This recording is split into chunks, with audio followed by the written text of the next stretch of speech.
The BBC, in its article about Kenya, is asserting that Kenya is one of the most highly taxed countries.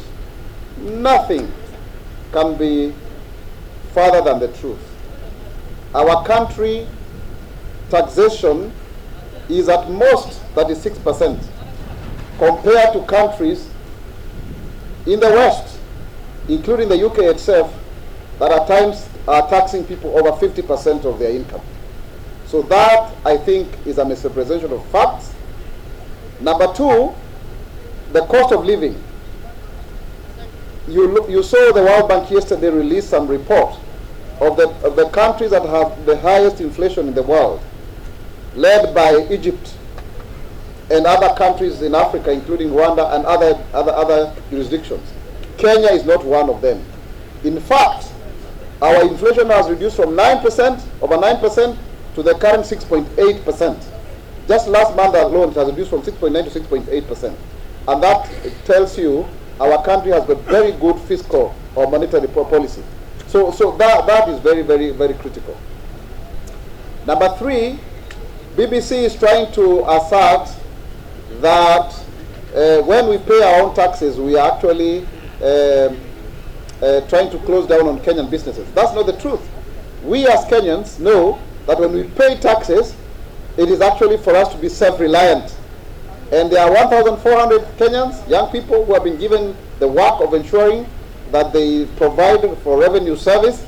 They graduated from Eldoret, and they are Kenyans who have been given jobs. And that's the work that they are doing. Their work is to assist businesses to actually comply with what is provided for in law. There is also an assertion that 70,000 jobs have been lost because of FKE. Nothing can be further from the truth. This Kenya Kwanza administration, under the leadership of President William Ruto, has been able to create 120,000 jobs through affordable housing. 56,000 teachers have been employed. And also, if you look further, you will find that sectors of the economy that are generating jobs. So those that were in the private sector are the ones who are actually joining the mainstream of sector, for example, teachers, and also in other construction, companies, the fundis and whatever.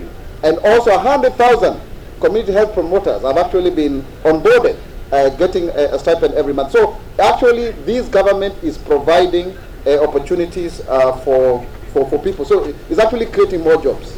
And also to say that President William Ruto has not hidden the fact that these are painful decisions to be made, and Kenyans are aware, because we are moving from the edge of the economic precipice.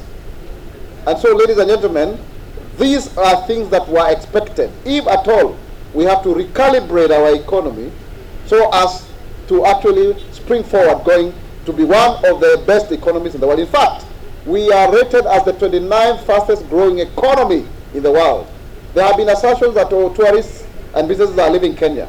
Nothing can be further from the truth. While it is actually a fact that foreign direct investment has reduced over the past few years, but now the kind of measure that this government is doing to ensure that we attract investors, many are flocking to want to invest in this country.